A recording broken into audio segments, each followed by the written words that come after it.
പ്രവചനത്തിന്റെയും വെളിപ്പാടിന്റെയും ministry ഇവനിലേക്ക് impart ചെയ്യുന്നു.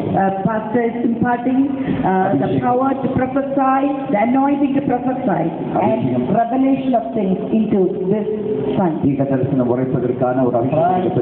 നിന്റെ പേര് ലോകം അറിയുന്നതിലേക്ക് യേശു മാറ്റാൻ പോകും. God is going to make you popular, and God is going to bring you out of hiding. Francis, God is going to bring you out of hiding, and He is going to make you popular. ദൈവത്തിന്റെ കരം നിന്നെ സ്പർശിക്കുന്നു. God's hand is upon you, Francis. Which church do you belong to, Francis? You must raise him up, you must support him and bring him out into ministry. There is a great ministry ahead of him. He will be an asset for the church.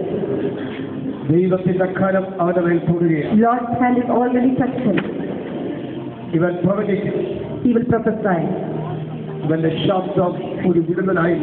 His voice will come bring about deliverance. യേശുവിന്റെ നാമത്തിൽ anoint ചെയ്ത് പ്രാർത്ഥിക്കുക. In the name of Jesus, we anoint and pray.